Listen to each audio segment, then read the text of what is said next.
오늘 요한복음 7장 37절부터 39절 말씀을 본문으로 전할 설교의 제목은 생수의 강이 흘러나오리라 입니다. 사랑하는 성도 여러분, 오늘 우리는 예수 그리스도께서 우리에게 주신 아주 놀랍고 강력한 약속의 말씀을 붙들고 있습니다. 바로 우리 안에 생수의 강이 흘러나오리라 라는 말씀이에요. 이 말씀은 우리의 영혼의 근본적인 갈증을 해소하고 나아가 많은 이들을 살리는 복의 근원으로 살아가게 하신다는 하나님의 확실한 약속이고, 그 약속으로 우리를 초청하고 계시는 거예요. 이 놀라운 약속을 통해 참된 만족과 생명의 능력을 발견하고 누리고 함께 나누는 은혜의 삶을 살아갈 수 있기를 축원드립니다. 예전에 제가 이스라엘 성지순례를 갔을 때 신비로운 호수 사해를 방문한 적이 있습니다. 사해는 세상에서 가장 낮은 곳에 위치해 있고요. 햇살에 그 물결이 반짝반짝 빛나고요. 또 하얀색 소금 해변이 쫙 깔려 있어서 눈으로 보기에는 너무나도 아름다워요. 그리고 사람들이 물 위에 누워서 둥둥 떠서 어떤 사람은 신문을 보고 책을 읽고 아주 자유로움을 만끽하고 있어요. 그런데 그 사해는 이름 그대로 죽음의 바다입니다. 왜 죽음의 바다인가? 치명적인 염도 때문이에요. 염분의 농도가 일반 바다보다 10배가 더 강해요. 그래서 어떤 생명체도 그 사해 바다 속에서는 살아남을 수가 없어요. 만약 사해 바다 물을 길어다가 식물에다가 부어주면 그 식물은 머지않아 말라 죽어버립니다. 오히려 그 염분 높은 소금물 때문에 수분을 다 빼앗겨 버려요. 제가 한번 맛을 봤어요. 사해물을 마시니까 마시진 않고 맛만 봤는데 엄청 쓰고 독해요. 그걸 만약 목이 마르다고 해서 마시다 보면 갈증이 더 심해지고 온몸은 더 고통스러워집니다. 사해물에 얼굴을 담그고 눈을 뜨면 어떻게 될까요? 눈이 따갑고 버틸 수가 없습니다. 만약 끝까지 버티겠다고 계속 눈을 뜨고 있으면 자칫하면 시력을 잃어버릴 수가 있어요. 실명할 수가 있어요. 자, 이런 사회는 우리에게 세상의 헛된 유혹을 상징적으로 보여줍니다. 세상적인 성공과 명예와 부, 인기, 쾌락 등은 겉으로 보기에는 영혼의 갈증과 피로를 씻어줄 안식처처럼 보일 수가 있어요. 우리는 그것을 소유하면 영원히 만족할 것이라는 아주 심각한 착각에 빠질 수도 있습니다. 그러나 사해의 물이 목마름을 해결하긴커녕 우리의 갈증을 더 유발하듯이 세상이 주는 것들은 우리의 영혼을 더 목마르게 하고 근본적인 공허함을 해결해 줄 수가 없어요. 마시면 마실수록, 취하면 취할수록 우리는 더 깊은 절망과 영적인 고통과 공허함에 시달리게 됩니다. 또한 하나님을 바라보지 않고 세상만 바라보고 세상의 잘못된 가치관에 눈을 뜨려 할 때 우리는 영적인 시력을 또 분별력을 잃고 방황할 수가 있어요. 사랑하는 여러분, 우리의 영혼은 오직 생명의 근원이신 하나님을 통해서만 채워질 수 있음을 믿으시기를 바랍니다. 사해 짠물 같은 세상의 것을 마시려고 우리는 애쓰지 말아야 돼요.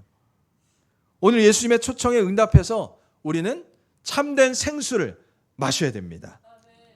주님 주신 생수로 내 영혼을 채워서 영원한 생명과 위로를 얻고 또 세상의 그 어떤 것과도 비교할 수 없는 참된 기쁨과 평안을 누릴 수 있기를 축원드립니다.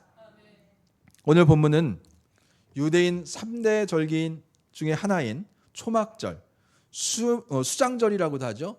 그 큰 날, 하이라이트가 펼쳐지는 그 날에 있었던 일이에요.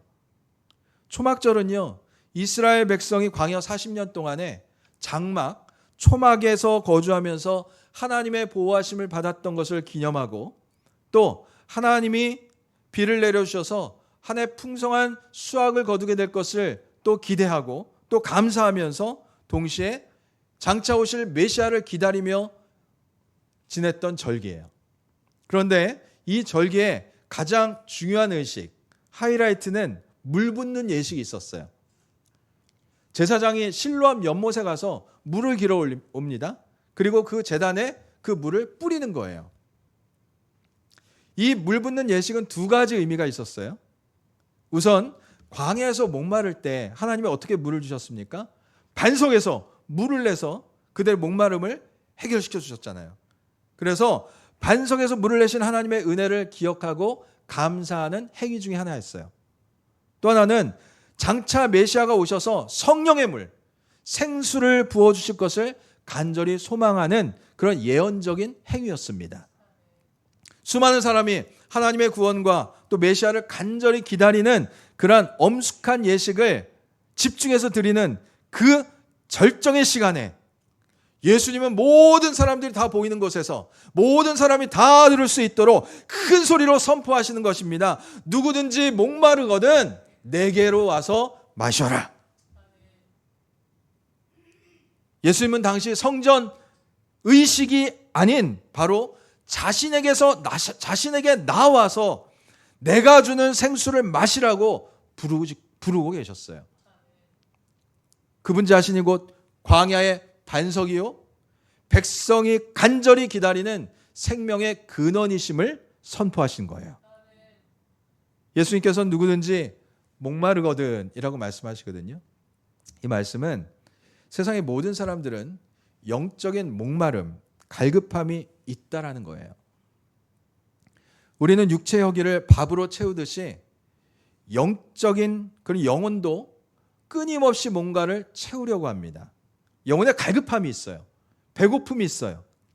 그런데 이 영혼의 굶주린 갈증을 돈, 사람, 인기, 명예, 지식 같은 세속적인 것으로 해결하려고 하는 것은 사해의 짠물을 계속 마시는 것과 같아요. 세속적인 것을 마실수록 주입할수록 우리의 영혼은 더 메말라 버립니다. 예수님은 내게로 와서 마셔라. 그렇게 우리를 초대하고 계세요. 우리 영혼을 만드신 분은 하나님이시기 때문에 영혼의 결핍은 오직 우리의 생명 되신 예수 그리스도만이 채워주실 수 있는 문제인 거예요. 예수님이 이 초청에 응답하여 자신을 믿고 나오는 자에게 놀라운 약속을 주시죠. 우리 함께 읽습니다. 시작.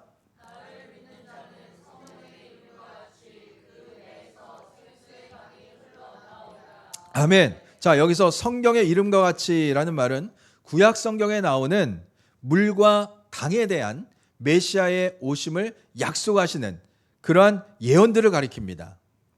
하나님은 이사야 선지자를 통해서 목마른 자에게 물을 주듯이 나의 영을 너희 자손들에게 부어주리라라고 말씀하셨어요. 그리고 에스겔 선지자를 통해서 성전 문지방에서부터 물이 차고 넘쳐서 큰 강물을 이루고 그 이 강물이 지나가는 곳마다 모든 생명체가 살아날 것이다라는 생명수의 예언도 주셨습니다.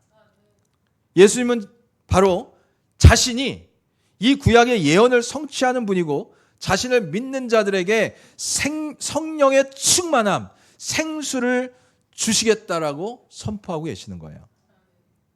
그런데 이 생수의 강이 어떻게 된다고 그랬죠? 흘러나오리라고 그랬습니다. 생수의 강은요, 단순히 개인적인 물컵 하나로 채우는 정도가 아닙니다. 차고 넘쳐서 흘러나간다라고 했어요. 나 혼자 만족으로 머무는 것이 아니라 내 안에서만 멈추는 생명력이 아니라 이 생명수는 우리를 통해서 또 가정과 교회를 통해서 세상으로 폭포수처럼 흘러넘쳐서 다른 사람들을 살리는 복음의 통로, 은혜의 통로가 된다라는 말씀이에요. 우리는 생수를 마시는 자를 넘어서 생수를 흘려보낼 수 있는 복의 근원의 삶을 살아야 될 줄로 믿습니다. 우리가 흘려보내는 이 생수 덕분에 다른 목마른 영혼들이 되살아나고 또 주님께로 회복되는 은혜의 통로, 축복의 통로가 되어야 돼요. 요한복음 저자는 이 모든 말씀의 핵심을 아주 분명하게 설명해 줍니다. 우리 같이 읽습니다. 시작.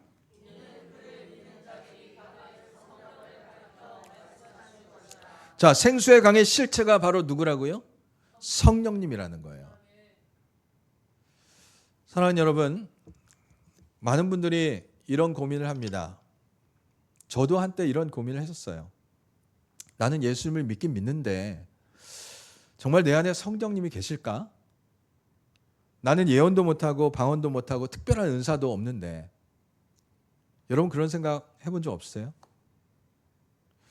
우리는 흔히 성령의 증거를 눈에 보이는 외적인 능력이나 은사로만 제한시키려는 경향이 있어요.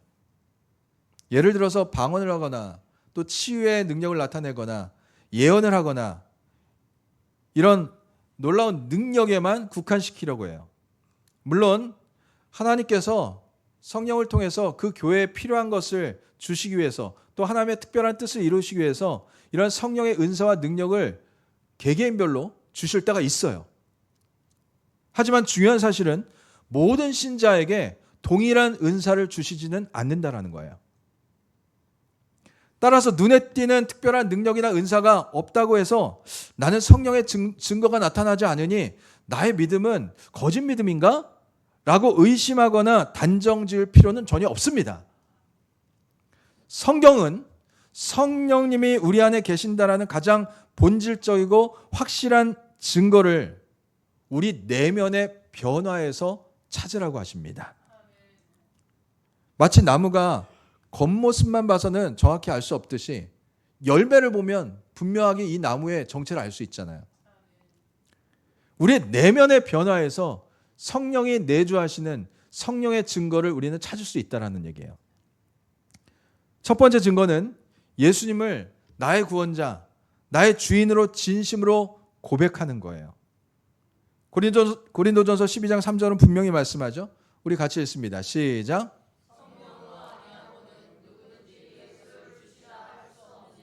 아멘. 우리가 단순히 지식적으로 예수님 믿습니다. 아멘이라고 말하는 정도가 아닙니다. 내 삶의 방향을 돌이켜서 예수님께 내 인생의 핸들을 맡겨드리고 순종하고 결단하는 것. 이것이 바로 성령님의 가장 확실한 사역이고요.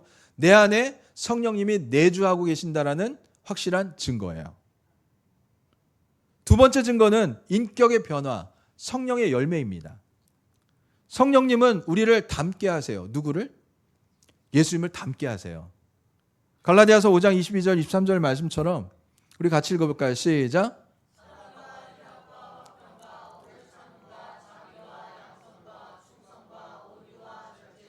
아멘. 예수님을 닮게 함으로 이런 성령의 열매들이 나타나야 된다는 거예요. 여러분 삶 속에서 정말 화가 날 일이 있죠. 그럴 때마다 우리가 주님의 마음을 품고 화를 좀 덜 내고 조금 더 인내하고 또 남을 미워할 일이 있는데도 미워하기보다 용서하기에 힘쓰고 그를 위해서 기도하고 또 이웃에게 친절하고 내 기질과 감정보다 하나님의 마음을 품으려고 애쓰고 있다면 그것은 여러분 안에 성령님이 내주하고 계신다는 확실한 증표가 되는 거예요. 성령의 내주는 화려한 겉모습이나 특별한 현상이 아니라 예수 그리스도의 성품을 닮아가는 내면의 지속적인 변화로 증거되는 거예요. 그리고 세 번째로는 죄에 대한 깊은 인식과 회개하려는 마음이에요. 성령님은 우리가 죄를 지었을 때 양심의 찔림을 주어서 하나님의 거룩한 기준을 자꾸만 제시해 주세요. 만약 여러분이 죄를 짓고 나서 내가 잘못했구나. 그리고 하나님 앞에 돌이켜 회개하고 하나님 뜻대로 하나님 말씀대로 살아가야지라는 그런 마음이 든다면 그런 마음을 주시는 것도 바로 성령님이 하시는 사역이라는 거예요. 여러분 안에서 성령님이 일하고 계신다는 증거입니다. 사랑하는 여러분, 우리 이제 확실히 알았죠. 눈에 띄는 능력이 아니라 예수 그리스도를 향한 나의 고백과 순종, 그리고 인격의 열매, 변화, 성화되는 모습, 그것이 성령님의 가장 본질적인 증거란 사실을 말입니다. 이처럼 성령님의 내주하심을 확신하면서 그분께 순종하고 그분의 약속을 믿고 따라갈 때 우리 안에는 뭐가 흘러넘친다고요? 생수의 강이 흘러나온다라는 거예요. 이 강물은 우리 자신의 영혼을 충만하게 채워줄 뿐만 아니라 메마른 가정과 일터와 그리고 세상을 향해서 생명을 공급해주는 능력으로 흘러 넘칠 것입니다. 말씀했습니다. 예수님의 이 초청은 2000년 전에 초막절에서 끝난 이야기가 아니에요. 오늘 우리 한 사람 한 사람 우리에게 주시는 살아있는 하나님의 음성이고 약속입니다. 이제 우리는 이 초청에 어떻게 응답해야 되겠습니까? 먼저 갈증을 가지고 예수님 앞에 나아가시기를 바랍니다. 우린 먼저 우리의 영적인 갈증, 우리의 부족함이나 연약함, 공허함을 주님 앞에 솔직히 인정해야 돼요. 세상적인 것으로 해결하려고 했던 모든 시도를 딱 멈추고 우리의 결핍을 있는 그대로 주님께 가져갈 수 있어야 돼요. 세상의 짠물을 버리고 내게로 와서 마시라라고 말씀하시는 주님의 초청에 믿음으로 응답하시기 바랍니다. 예수님만이 우리의 영혼을 영원히 만족해 줄 수 있는 유일한 근원 되심을 믿으시기를 바랍니다. 둘째로 매일 성령 충만을 간구하시기 바랍니다. 예수님을 믿는다는 것은 이미 성령님께서 내 안에 역사하고 계신다는 거예요.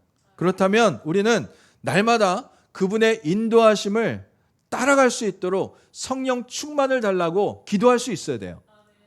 성령 충만은요, 감정적인 흥분이 아니라 말씀에 순종하고 예수 그리스도의 성품을 닮아가는 삶의 지속적인 동력이에요. 성령님을 통해서 우리는 기쁨과 평안과 사랑과 용서의 열매를 맺으면서 죄의 유혹을 이겨낼 수 있는 능력과 지혜를 얻게 됩니다. 매일 아침 성령님께 우리의 삶의 핸들을 맡겨드리고 그분이 주시는 능력으로 살아갈 수 있기를 바랍니다. 그리고 마지막 세 번째로 흘러넘치는 생수의 통로가 되어야 될 줄로 믿습니다. 우리 안에서 솟아나는 생수의 강은 우리 자신의 만족으로 끝나서는 안 돼요. 성령으로 충만할 때 우리는 자연스럽게 다른 사람을 살리는 복음의 통로가 되어야 됩니다. 우리가 흘려보내는 생수, 성령의 역사가 이웃의 메마른 영혼을 적시고 절망적인 상황에 희망을 불어넣는 역사를 일으킬 것입니다. 우리의 삶의 자리, 가정과 일터, 교회를 통해서 생수가 흘러나가 메마른 곳을 살리는 역사를 경험하게 될 것입니다. 우리는 성령의 능력을 힘입어 세상을 향한 그리스도의 증인으로서 사명을 감당해 나가야 될 줄로 믿습니다. 샘솟는 복의 근원이 되시는 예수님께서 말씀하십니다. 누구든지 목마르거든 내게로 와서 마시라.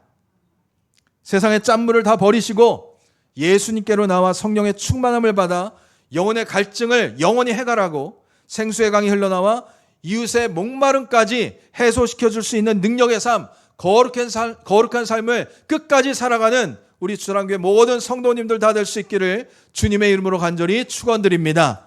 기도합니다.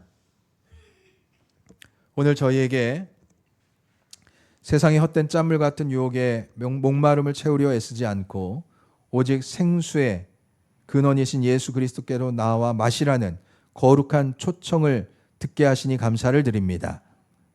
이제 저희가 주님을 믿는 자로서 약속하신 성령의 충만함을 간절히 구합니다. 우리의 삶 속에서 성령의 열매를 맺고 가정과 일터, 교회와 이웃에게 성령의 능력이 흘러나가 메마른 영혼들을 살리고 절망적인 상황에 희망을 불어넣는 복음의 능력의 증인으로 살아갈 수 있게 하여 주시옵소서. 생수의 근원 되시는 우리 주 예수 그리스도의 이름으로 간절히 기도드립니다. 아멘.